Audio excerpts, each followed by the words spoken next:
Hello दोस्तों, कैसे हो आप। आज हम लाए हैं आपके लिए एक और कहानी जो कि आपको डराएगी। दोस्तों, अगर आपको कहानी अच्छी लगी हो तो कृपया इसे लाइक करें, इससे हमें मोटिवेशन मिलेगा, और अपने दोस्तों के साथ भी शेयर करें। तो चलिए बढ़ते हैं कहानी की ओर। वीडियो शुरू होने से पहले हम आपको बता दें कि ये सिर्फ एक काल्पनिक डरावनी कहानी है। इसमें बताई कोई भी चीज असल जिंदगी में नहीं हुई। चिट्टूर का रहने वाला एक लड़का सुशांत एक राइटर था। वो अपने काम में बहुत मेहनत करता था और अपने हिसाब से मजेदार डरावनी कहानियां बनाया करता था। लेकिन कुछ समय से उसकी लिखी हुई कहानी लोगों को पसंद नहीं आ रही थी। लोग उसे कहते थे कि अब उसकी कहानी में वो मजा नहीं जैसे पहले आता था। सुशांत अभी भी पहले जैसी कहानियां ही बनाया करता था, लेकिन लोगों को अब रियलिटी बेस्ड स्टोरीज ज्यादा पसंद आती थी। अपना काम अच्छे से ना चलने के कारण सुशांत को अपने काम का बहुत स्ट्रेस होने लगा और उसको ऐसा लग रहा था कि वो डिप्रेशन में जा रहा है। तो उसने कुछ दिनों की छुट्टी लेने का सोचा। मई का महीना चल रहा था। सुशांत के सभी दोस्त दिल्ली के लिए ट्रिप प्लान कर रहे थे।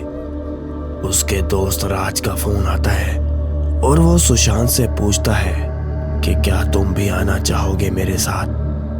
अब जैसे कि सुशांत ने अपने काम से छुट्टी ली हुई थी, तो उसने सोचा कि दिल्ली घूम ही आते हैं, कम से कम मूड तो ठीक रहेगा। लेकिन उसको क्या पता था कि उसके साथ आगे क्या होने वाला है। सभी रेडी हो गए और अगले ही दिन दिल्ली के लिए निकल पड़े। जैसा कि सुशांत के सभी दोस्तों को उसकी हॉरर स्टोरी राइटिंग के काम के बारे में पता था, तो सभी ने सुशांत को बोला कि एक दो हॉरर स्टोरी ही सुना दे, क्योंकि सभी ट्रेन में बोर हो रहे थे। अब रात के 3 बजे और क्या ही कर सकते थे। सुशांत ने अपनी कुछ पुरानी कहानी सुनाई तो सभी उस पे हंसने लगे और कहा कि ऐसी कहानी से तो कोई बच्चा भी नहीं डरेगा। सुशांत मायूस होकर ट्रेन की एंट्री गेट के पास खड़ा हो गया। सुशांत थोड़ी देर खड़े रहने के बाद जा ही रहा था कि उसने एक अजीब सा साया महसूस किया। उस समय उसने उस अजीब हरकत पर ध्यान नहीं दिया और अंदर चला गया। अगले दिन ट्रेन दिल्ली स्टेशन पर पहुंच गई और सभी दोस्त ट्रेन से उतरकर होटल में चले गए।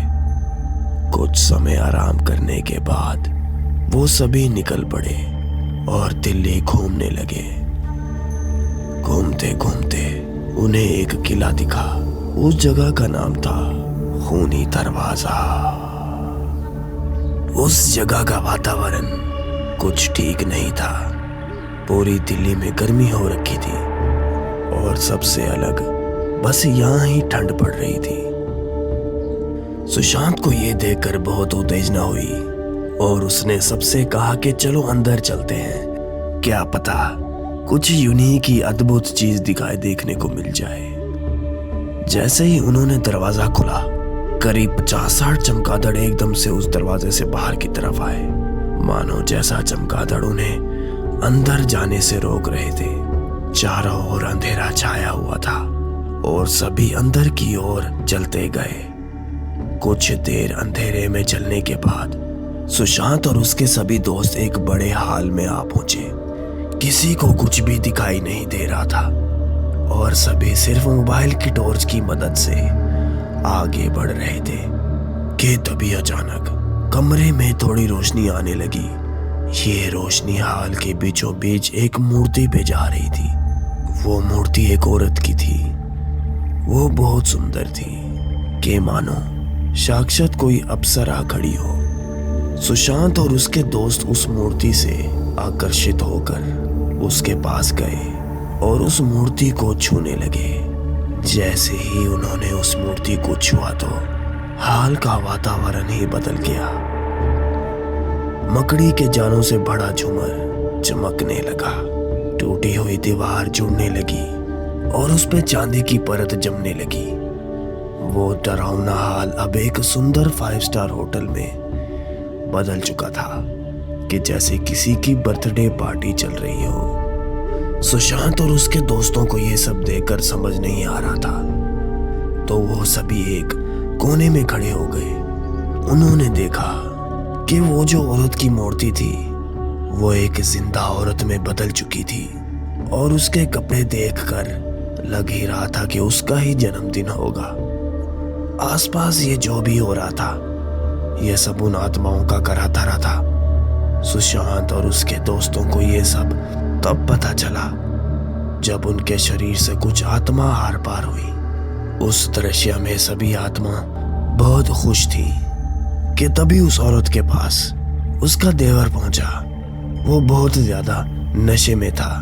उसने सबके सामने उस औरत से कहा कि आज तुम्हारा जन्मदिन है तो कुछ स्पेशल तो ही होना चाहिए।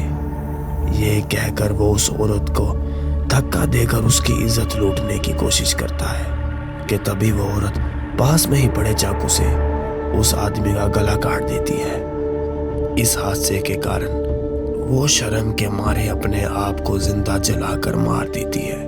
ये सब देखने के बाद सुशांत का दोस्त राज डरकर बहुत जोर से चिल्लाने लगता है। वही डरावना कमरा और वही मकड़ी के जालों से भरा झूमर, लेकिन उस औरत की उस भयानक मूर्ति के बजाय, क्योंकि उन सभी के सामने एक भयानक सी अचानक चुड़ैल खड़ी होती है और सुशांत देखता है कि ये वही साया था जो कि उसे ट्रेन में दिखाई दिया था। चुड़ैल की दोनों आंखों और मुंह से खून निकल रहा था और उसे देखने से ही पता लग रहा था वो बहुत भूखी है। सभी जोर से चिल्लाने लगे कि तभी उस चुड़ैल ने राज को पकड़कर मार डाला। सुशांत और बाकी सभी की आंखों के सामने वो उसको खाने लगी। सभी बाहर के दरवाजे को तोड़ने लगे। फिर अचानक से चुड़ैल उनकी तरफ देखती है। तभी सुशांत और उसके दोस्त किले की छत पर जाने की कोशिश करते हैं, पर वो चुड़ैल सुशांत के सारे दोस्तों को एक एक करके मार देती है। सुशांत किसी तरह बच जाता है और सीधे पुलिस स्टेशन जाता है। वहां वो ऑफिसर को सब कुछ बताता है, जो कुछ भी उसके साथ और उसके दोस्तों के साथ हुआ, पर वहां उसकी बात कोई भी नहीं मानता। उस एक्सीडेंट के बाद सुशांत अपने आप को कोसने लगा कि उसी की ही गलती है और सोचता है कि क्यों मैंने मेरे दोस्तों को वहां जाने को कहा। कुछ टाइम बाद सुशांत अपने साथ हुई घटना को अपनी कहानी में लिखकर बताने की कोशिश करता और लकीली वो कहानी बहुत वायरल हुई और उसका काम वापस से बहुत अच्छा चलने लगा।